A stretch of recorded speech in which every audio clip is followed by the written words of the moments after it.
I'm sure you noticed this too. There hasn't been an original blockbuster movie in years.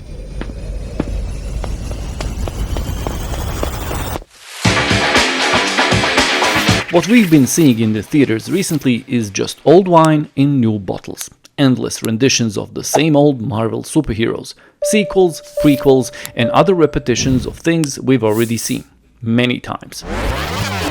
Why is this happening? Has our culture lost its luster? Is creativity dead? Does anybody make anything new? If these questions have crossed your mind, you're about to discover why culture keeps recycling itself and why it might not be such a bad thing. The reasons might surprise you, but once you understand this underlying dynamic, you'll see history in a completely new way. Maybe even understand how you can benefit from this endless loop. I'm a professor of critical thinking, and analyzing popular culture is my favorite pastime. While culture sometimes is just entertainment, its contents tell us a lot about who we are. By digging deeper, we can uncover truths long forgotten.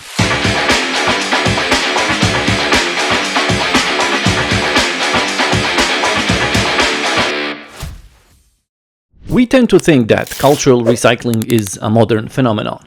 Yes, the endless stream of Marvel renditions may look like empty entertainment compared to ancient Greek dramas or Shakespeare, but that's an illusion caused by temporal proximity. We think the ancients were more original than moderns because their culture is so distant from ours. It just happened a long time ago and we forgot. But if you dig deeper into these ancient cultures, you'll see similar recycling patterns. Take ancient Rome, for example. Their entire culture, from religion to art, is recycled from the Greeks. Their gods may have different names, but they're the same deities. Jupiter is Zeus, Neptune is Poseidon, Venus is Aphrodite, Mars is Ares, and so on. This recycling is characteristic of all monotheistic religions too. Christianity absorbed older pagan traditions. The date of Christmas has nothing to do with the actual day Jesus was born, but comes from an older Roman solstice festival.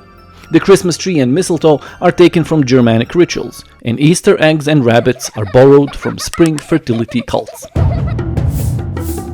Islam too recycled vast portions of Judaism and Christianity, keeping Abraham, Moses, and Jesus, but reframing them under a new interpretation. What looks like originality to the uninformed is often just strategic adaptation, new stories draped over old scaffolding. So why does this happen? Why do cultures recycle instead of inventing something brand new? There is one simple answer. Some stories work better than others. People are far more willing to accept something new if it comes wrapped in the familiar. Hollywood knows this better than anyone. A completely new story is a risk. It could flop. And when a lot of money is invested in cultural production, producers want to minimize this possibility.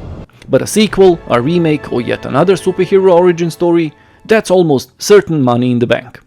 This is not just economics, it's also psychology. Humans crave novelty, but only within safe boundaries. We want a new flavor of ice cream, not a raw squid on a stick.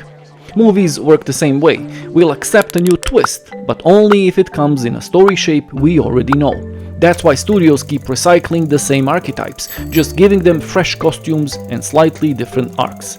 Familiarity sells because familiarity feels safe. This recycling is also baked into the very life cycle of cultures. Italian philosopher Giambattista Vico argued that history moves in circles, not straight lines. Civilizations rise, flourish, decay, and then return to earlier patterns, like tides coming back to the shore. German historian Oswald Spengler went even further, comparing cultures to living organisms. They're born, they grow, they reach maturity, and eventually they grow old, repeating themselves instead of creating. When cultures decay, they can behave like a playlist stuck on repeat. At first, every track feels fresh, but over time, you notice you're hearing the same songs, shuffled, remixed, stretched out. In old age, the creative spark of a culture fades.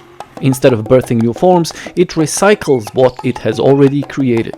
It builds museums, not temples. It writes commentaries, not epics. It produces sequels, remakes, and endless commentaries on its own past. We often talk about originality as if it were some kind of sacred treasure, but the truth is that originality doesn't really exist. All stories orbit around a handful of archetypes: heroes, tricksters, lovers, villains, fools.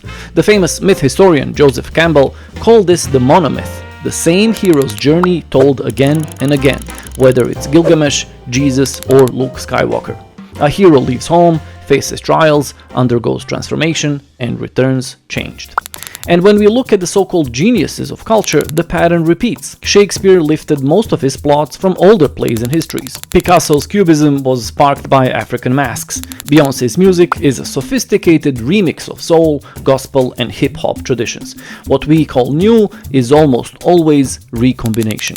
You have to understand that culture is like a set of archetypal Lego blocks. The pieces are ancient, but every generation reshuffles them, builds something slightly different, and calls it original. Funny enough, this is exactly what large language models, the bedrock of modern AI, do as well. They don't invent from nothing. They remix the cultural archive we've already created, we call it the training data, and serve it back to us as something that feels new.